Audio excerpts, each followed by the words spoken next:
Hello students, मैं आपका Yogendra sir स्वागत करता हूं मैं आपका अपने यूट्यूब चैनल ज्ञान सिखा इंग्लिश क्लासेस में। स्टूडेंट, सबसे पहले बहुत बहुत बधाई आप लोगों को, जो आप लोग हमारे चैनल को इतना प्यार दे रहे हैं और इतना भरोसा विश्वास कर रहे हैं। उस विश्वास के लिए, उस प्यार के लिए आप लोगों का बहुत बहुत धन्यवाद। तो स्टूडेंट्स, चलिए आज हम आपको पढ़ाते हैं कुछ नई चीज़। जैसा कि टॉपिक आपने देख लिया होगा, रिफ्लेक्सिव प्रोनाउन। आज हमको पढ़ना है रिफ्लेक्सिव प्रोनाउन। प्रोनाउन जैसा कि आपको पहले से पता है या पीछे पढ़ाया गया है कि प्रोनाउन एक ऐसा वर्ड होता है जो किसी नाउन के बदले में यूज किया जाता है, और जो काम एक नाउन करता है वही काम एक प्रोनाउन करता है। तो उसी प्रोनाउन के टाइप में से एक टाइप है रिफ्लेक्सिव प्रोनाउन। अब होता क्या है स्टूडेंट्स, देखिए, पहले आपको मैं फिगर के द्वारा समझाऊंगा, लेकिन उसके पहले आप यहाँ नीचे देखिए। सबसे पहले जनरली होता क्या है कि सेंटेंस में देखिए, एक सब्जेक्ट होता है, उसके बाद वर्ब आता है, फिर ऑब्जेक्ट। सब्जेक्ट का मतलब होता है डूअर, डूअर का मतलब होता है जो इस वर्ब को, वर्ब का मतलब होता है एक्शन।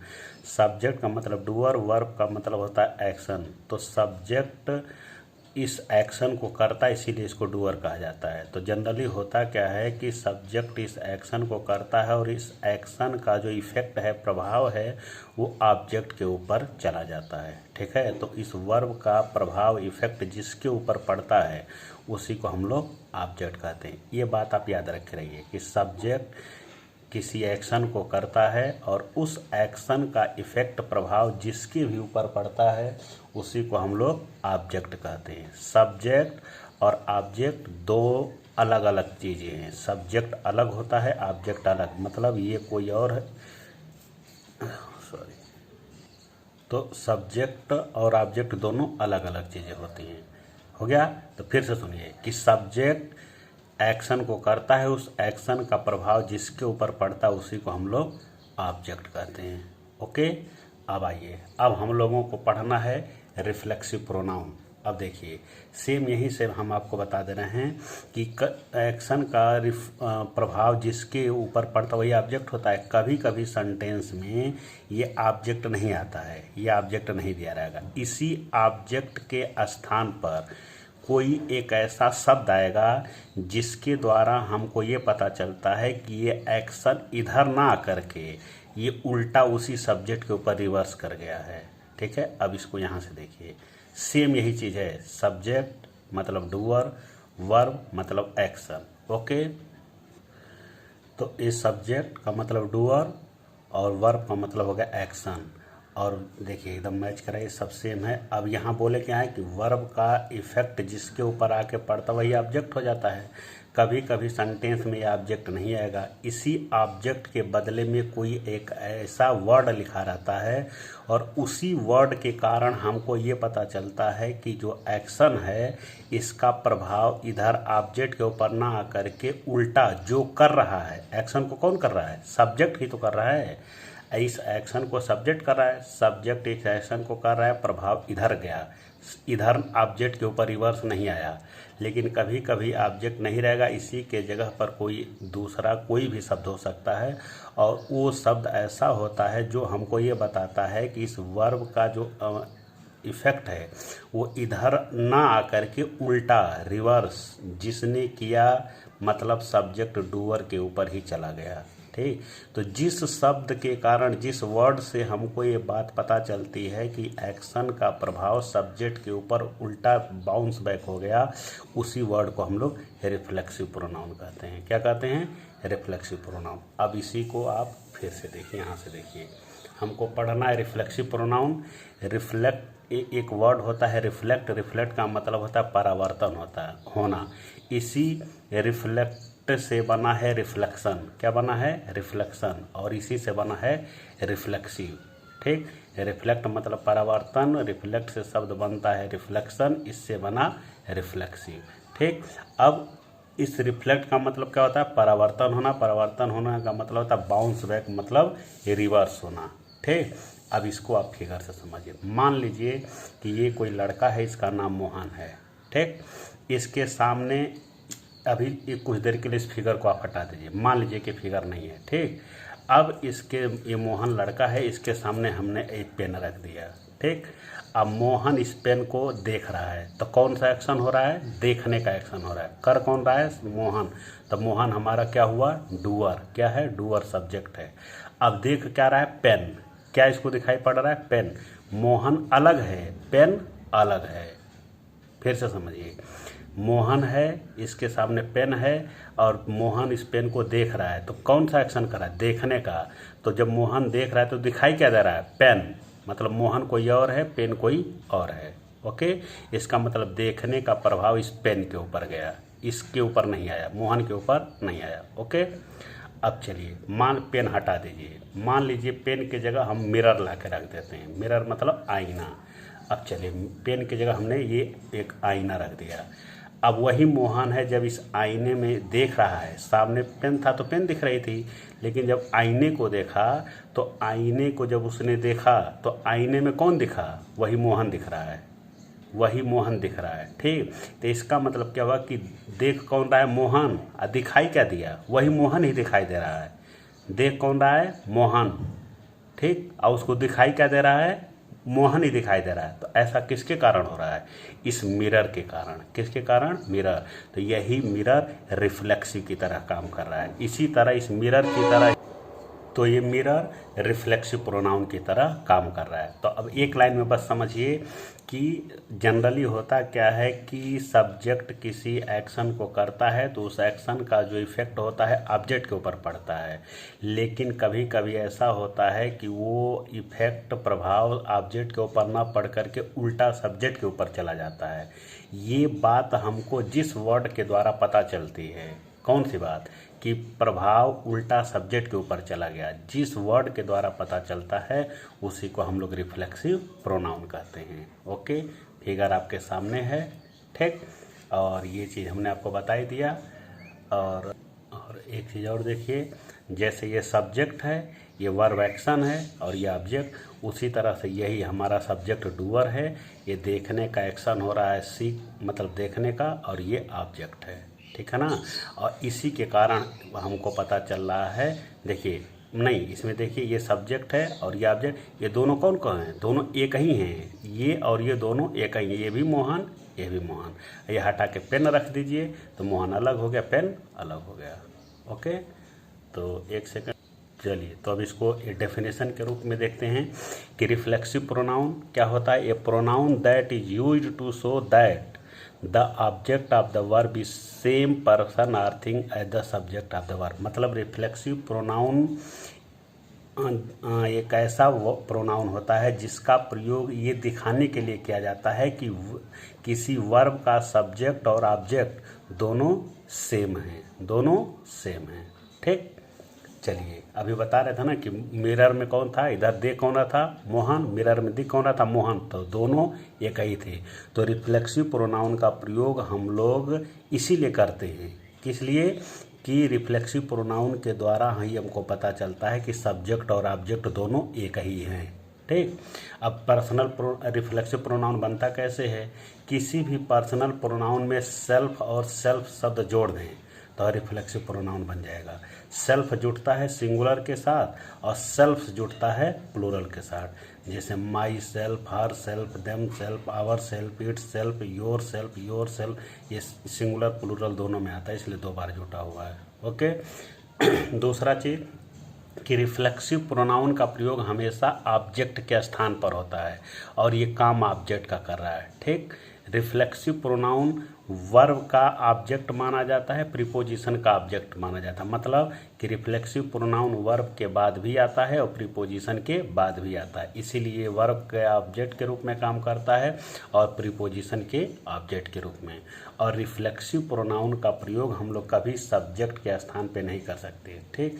जैसे सेंटेंस में हम लिखते हैं, सब्जेक्ट लिखते हैं, वर्ब लिखते हैं, ऑब्जेक्ट, तो रिफ्लेक्सिव प्रोनाउन यहाँ नहीं आएगा, जब भी आएगा यहीं पर आएगा, यहाँ नहीं आ सकता।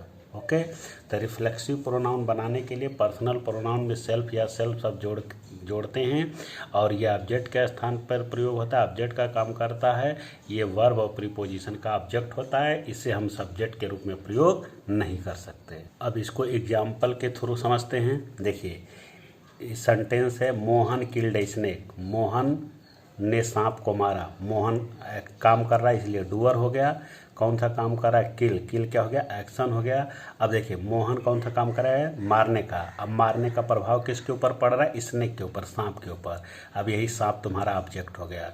मोहन और सांप दोनों अलग अलग है, ये और ये दोनों अलग है। ये जानवर अलग है, ये मोहन आदमी ये अलग है। तो इसका मतलब क्या हुआ कि सब्जेक्ट ने जो काम किया उस काम का प्रभाव सब्जेक्ट के ऊपर नहीं आया, किसी दूसरे के ऊपर चला गया, वही हमारा ऑब्जेक्ट हो गया। तो ये इसने क्या है? ऑब्जेक्ट। ठीक। अब दूसरा सेंटेंस को देखिए, लिखा है मोहन किल्ड हिमसेल्फ। मोहन ने, हिमसेल्फ का मतलब होता है स्वयं, खुद। ठीक। रिफ्लेक्सिव का अर्थ होता है स्वयं, खुद। मोहन किल्ड हिमसेल्फ, मोहन ने स्वयं को मारा। मोहन ने स्वयं को मारा। तो यहाँ कौन सा काम हो रहा है? मारने का। तो ये एक्शन हो गया। कर कौन रहा है? मोहन। तो मोहन हमारा डूअर हो गया। लेकिन अभी लिखा है स्वयं को मारा, तो इसका मतलब क्या हुआ कि मारने का मार कौन रहा था? मोहन। मरा कौन? वही मोहन ही मर गया। मतलब मार मोहन ही रहा था और खुद अपने ही मर गया। यहाँ पर कौन मर रहा है? सांप। मार कौन रहा है? मोहन। मर कौन रहा है? सांप। यहाँ मार कौन रहा है? मोहन। अब मर कौन रहा है? मोहन। यही दोनों में अंतर है। यहाँ मार कोई और रहा है, मर कोई और रहा है। यहाँ जो मार रहा है वही मर रहा है। तो ये बात हमको कैसे पता चल रही है कि जो मार है वही मर रहा है? इसी हिमसेल्फ के द्वारा। अगर ये हटा दिया जाए तो हमको नहीं पता चलेगा। तो इसका मतलब ये क्या कर रहा है कि एक्शन को सब्जेक्ट के ऊपर रिवर्स कर दे रहा है।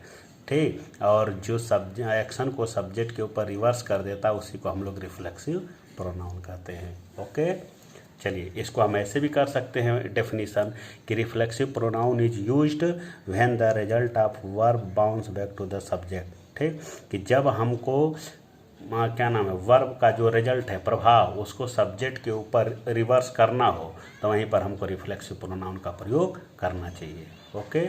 चलिए देखिए, रिफ्लेक्सिव प्रोनाउन का प्रयोग वहीं पर होता है जहाँ पर ऑब्जेक्ट नहीं होता है। मतलब कि इसके साथ ऑब्जेक्ट नहीं होना चाहिए, इसके साथ ऑब्जेक्ट नहीं होना चाहिए, इसके साथ ऑब्जेक्ट नहीं होना चाहिए। अगर किसी सेंटेंस में ऑब्जेक्ट है तो वहाँ रिफ्लेक्सिव नहीं आएगा।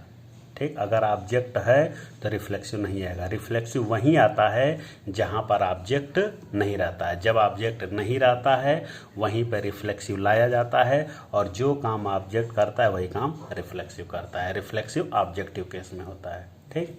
चलिए देखिए, कुछ ये वर्ब हैं जो ऐसे वर्ब हैं जो अपने साथ हमेशा रिफ्लेक्सिव लेते हैं। मतलब ऐसे समझिए, ये ऐसे वर्ब हैं जिनके साथ हमेशा ऑब्जेक्ट चाहिए। क्या चाहिए? ऑब्जेक्ट चाहिए। ठीक। सॉरी रुकिए, देखिए ये नोट इनके लिए लिखा गया है कि ये नीचे ये जो वर्ब हैं ये ऐसे वर्ब हैं जिनके साथ ऑब्जेक्ट हमेशा होना चाहिए। ऑब्जेक्ट हमेशा होना चाहिए। अगर मान लीजिए ऑब्जेक्ट ये वर्ब दिया हो लेकिन ऑब्जेक्ट नहीं है तो नहीं है तो बिना ऑब्जेक्ट का नहीं लिखाएगा, बिना ऑब्जेक्ट का नहीं लिखाएगा। और जब ऑब्जेक्ट नहीं रहता है तो वहीं पर हम लोग ऑब्जेक्ट के रूप में रिफ्लेक्सिव का प्रयोग कर देते हैं। ठीक। फिर से समझिए, ये ऐसे ऑब्जेक्ट हैं जिनके साथ, ये ऐसे वर्ब हैं जिनके साथ ऑब्जेक्ट का होना अनिवार्य है। ठीक। अगर ऑब्जेक्ट है तो रिफ्लेक्सिव नहीं लगेगा। लेकिन मान लीजिए इनके कहीं सेंटेंस में यूज हुआ हो लेकिन इनके साथ ऑब्जेक्ट नहीं है तो हमको रिफ्लेक्सिव वहाँ पे लगाना पड़ेगा। ओके। अब रिफ्लेक्सिव आएगा कहाँ से? अभी बताए हैं, पर्सनल प्रोनाउन में my self, him self, herself, them self, यही सब प्रोनाउन। मतलब किसी भी पर्सनल प्रोनाउन में सेल्फ या सेल्फ सब जोड़ दीजिए तो वही रिफ्लेक्सिव बन जाएगा। My self, him self, them self, ये सब रिफ्लेक्सिव है। इनको सेल्फ प्रोनाउन भी कहा जाता है। ठीक। अब देखिए, जैसे यहाँ पर इसमें एक वर्ड देखिए, इंजॉय। इंजॉय है ना, एग्जाम्पल के थ्रू समझा दे रहे हैं। लिखा है Shalini enjoyed the party. Shalini ने पार्टी में इंजॉय किया। तो शालिनी ने क्या चीज़ इंजॉय किया? पार्टी। क्या चीज़ इंजॉय किया? पार्टी। ओके। अब देखिए, ये आपका ऑब्जेक्ट है, ये सब्जेक्ट है, ये वर्ब है और ये इसका ऑब्जेक्ट है। ऑब्जेक्ट की पहचान पहले भी बताई गई है कि क्या और किसको से प्रश्न करिए, जो आंसर आ जाए वही हमारा ऑब्जेक्ट है। तो क्या एंजॉय किया? पार्टी, ये हमारा ऑब्जेक्ट है। तो देखिए एंजॉय के साथ ऑब्जेक्ट आ गया ना, ये ऑब्जेक्ट आ गया। अब यहाँ रिफ्लेक्सिव की ज़रूरत नहीं है, ठीक। अब यहाँ वही सेंटेंस, ये सेंटेंस सही है। नीचे देखिए, शालिनी एंजॉयड, यहाँ पे कुछ नहीं लिखा है। Shalini enjoyed in the party, Shalini ने पार्टी में एंजॉय किया, में एंजॉय किया। तो एंजॉय क्या किया उसने? में, पार्टी में एंजॉय किया ना। तो एंजॉय किस चीज़ का किया था वो यहाँ नहीं दिया है। यहाँ क्या एंजॉय किया था? पार्टी, वो दिया है। क्या का आंसर यहाँ मौजूद है। यहाँ शालिनी ने पार्टी में एंजॉय किया, लेकिन क्या एंजॉय किया ये नहीं दिया है। किसको एंजॉय किया नहीं दिया है, ठीक। अब इसका मतलब हो गया कि एंजॉय के साथ यहाँ ऑब्जेक्ट नहीं है। ये शब्द है लेकिन ये ऑब्जेक्ट नहीं है। अब एंजॉय के साथ ऑब्जेक्ट होना चाहिए, अगर होता तो सही हो जाता। अब यहाँ ऑब्जेक्ट नहीं है, अब ये रॉन्ग हो गया, ठीक, क्योंकि इसके साथ ऑब्जेक्ट होना चाहिए। और जब ऑब्जेक्ट नहीं है तो यहीं हम लाएंगे रिफ्लेक्सिव, ठीक।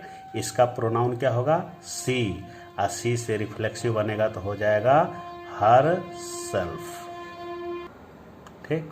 अब हर सेल्फ हमने लिख दिया रिफ्लेक्सिव, इसका प्रोनाउन सी, इसमें सेल्फ जोड़ेंगे। सब्जेक्टिव केस में सेल्फ नहीं जोड़ा जाता है, ऑब्जेक्टिव केस में जोड़ा जाता है, ठीक। अब कोई कोई शब्द ऐसा होता है जिसमें पजेसिव में जोड़ दिया जाता है, तो हर में सेल्फ जोड़ दिया। अब यही हर सेल्फ लिख दिया। अब ये ऑब्जेक्ट का काम कर रहा है, और इनके साथ ऑब्जेक्ट होना चाहिए, एंजॉय के साथ ऑब्जेक्ट आ गया। अब ये सेंटेंस हमारा करेक्ट हो गया, ठीक। अब क्या हो गया? करेक्ट। ये हर सेल्फ लिख दिया, करेक्ट हो, हटा लेंगे अभी रॉन्ग हो जाएगा। चलिए देखिए एक चीज़ और देखिए कि रिफ्लेक्सिव प्रोनाउन में एपॉस्ट्रॉफी एस का प्रयोग नहीं होता है। किसी भी रिफ्लेक्सिव प्रोनाउन में, जैसे लिखा I bought her self bike, अब हर सेल्फ लिखा है, इसमें हमने एपॉस्ट्रॉफी एस लगा दिया। रिफ्लेक्सिव में एपॉस्ट्रॉफी एस नहीं लगता, ये सेंटेंस रॉन्ग है, ठीक। तो जगह आई बॉट हर कार लिख सकते हैं, अब ये हमारा सेंटेंस सही हो गया, ठीक, ओके। अब किसी लोग को ये आएगा, कोई ये सोच रहा होगा कि हर सेल्फ यहीं लगा दिया जाए, यही हटा करके यहाँ लिख देते हैं। तो देखिए अभी बताए हैं, ये सेंटेंस में क्या है? सब्जेक्ट है, ये क्या है? वर्ब, और ये कार क्या है? ऑब्जेक्ट, ठीक। तो जब सेंटेंस में ऑब्जेक्ट आ गया तो रिफ्लेक्सिव वहाँ नहीं लगेगा, ठीक। कार यहाँ डायरेक्ट ऑब्जेक्ट है, ठीक। अगर किसी सेंटेंस में डायरेक्ट ऑब्जेक्ट दिया है तो वहाँ रिफ्लेक्सिव कभी नहीं लगता है, इसी कारण यहाँ रिफ्लेक्सिव नहीं लगेगा, ओके। तो आशा करते हैं, उम्मीद करता हूँ कि आपको अच्छे से समझ में आया होगा। अगर समझ में आया तो आप वीडियो को बार बार देखिए, इसको शेयर करिए ताकि अपने सभी दोस्तों का फ़ायदा हो, लाभ हो, सभी लोग इसको पढ़िए, ठीक। अगर कोई फिर भी प्रॉब्लम हो तो आप लोग कमेंट बॉक्स में रिप्लाई करिए।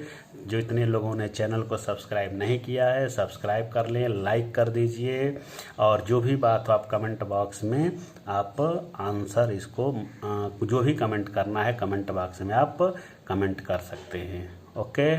Thank you.